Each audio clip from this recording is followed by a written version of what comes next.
Welcome to the Teacher's Impact Podcast, or better yet known as The Tip, where teachers can come to master their craft, use their voice, and enhance student learning. On this episode, we'll be talking about dealing with disruptive behaviors.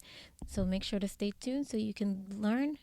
So make sure to stay tuned so you can learn how to deal with those disruptive behaviors that are going to happen in your classroom and how not to panic. Stay tuned. Okay, so the first thing to know and to understand is that disruptive behavior is inevitable in your classroom.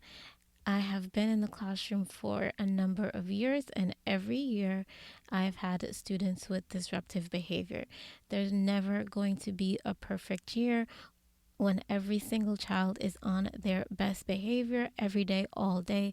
There are going to be days when when a student or students have tantrums, and you're just going to have to learn how to deal with it. And this is one of the things that I've had to come to terms with. And once I came to terms with this, the fact that students are going to misbehave, they're going to disrupt the class, it releases the pressure off of you. And once you have a strategy in place of how to deal with it, that also helps to relieve the pressure off of you as the teacher, so you feel in control, and you feel in control of the classroom, and you're not nervous. Oh, if this happens, what am I going to do? How am I going to react? You're calm and you're in control.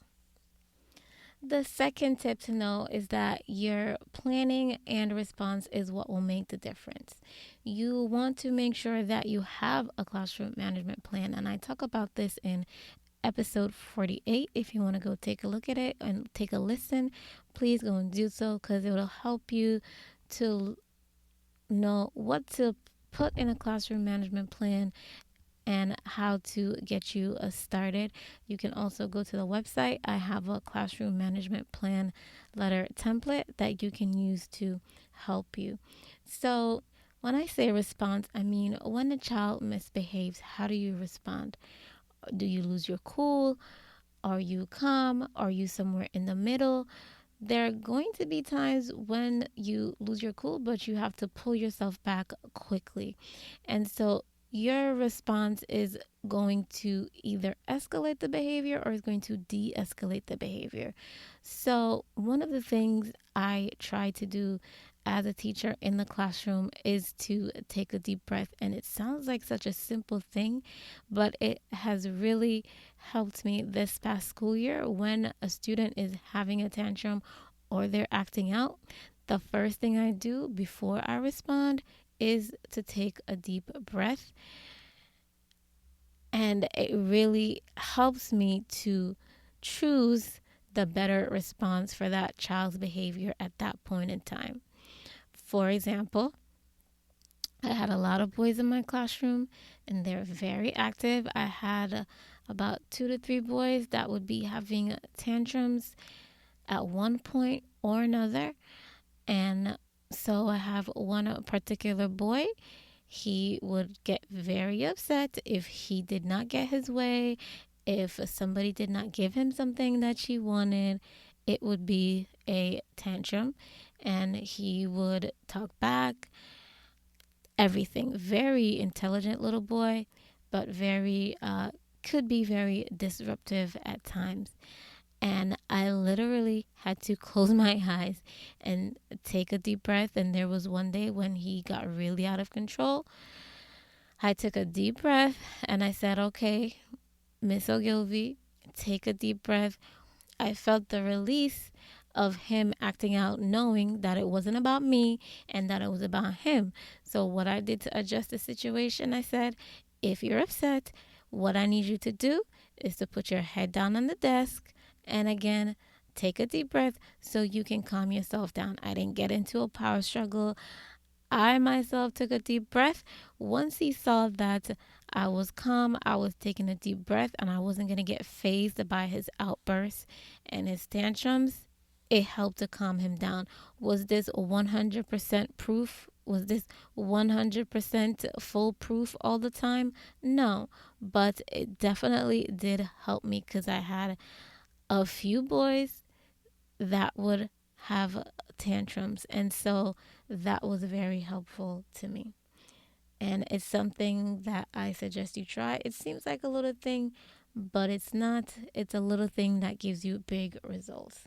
The next thing is be careful of getting into a power struggle with a student. So, this will lead you nowhere fast, and again, it will just escalate the situation.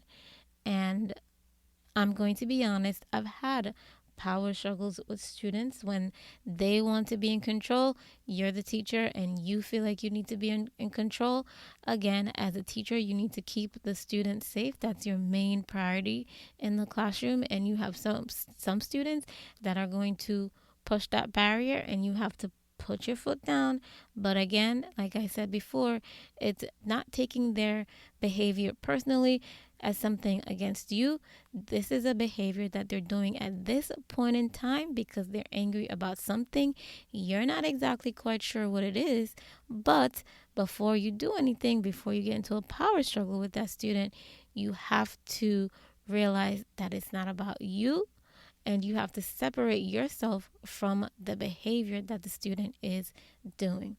One of the things that I wanted to add with the classroom management plan is that you need to have a plan for your whole group, your small group, and your individual students. So you have a plan for a whole class. What are you going to do in terms of rewards for your whole class? What are you going to do for rewards in terms of your small group?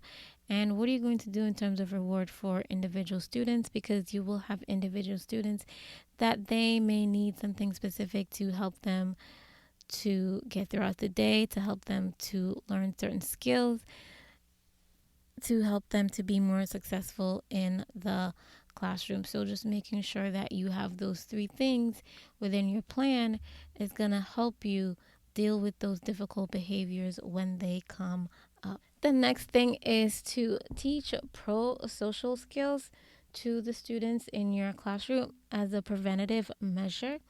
So I had a student this year. One of the things that he was explaining something to me, he was trying to get my attention. He was like, "Woman."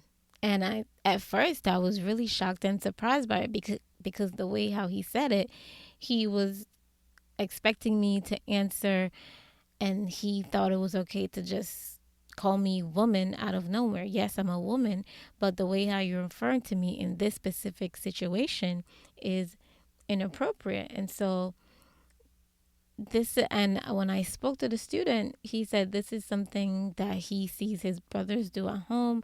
And I said, I understand that, but again, you're in a classroom and I'm your teacher.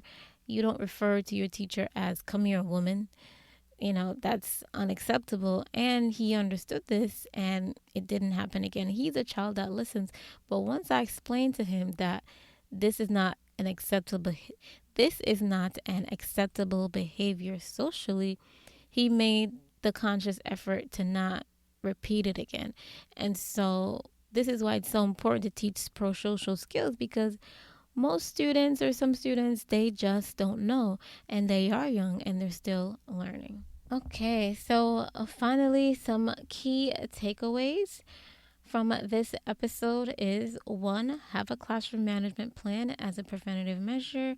Two, your response is what makes a difference when dealing with the disruptive students. Three, avoid power struggles because they escalate disruptive behaviors. Four, and last but not least, taking a deep breath is a simple practice that will help to de escalate and give you time to have the best response. And I got this from this taking a deep breath tactic. So, in other words, when you take a deep breath, the best way to respond will come to you. And this is something that I have learned from reading one of Eckhart Tolle's book, which is The Power of Now and A New Earth, and wanted to give him his credit for that. And Thank you so much for listening. Don't forget to check out the website and rate the podcast on your favorite podcast app. It helps the show to grow, reach more teachers, and have an impact. You can email me at teachersimpacteducation@gmail.com or follow me on Instagram at Teachers Impact Podcast. Happy learning and growing.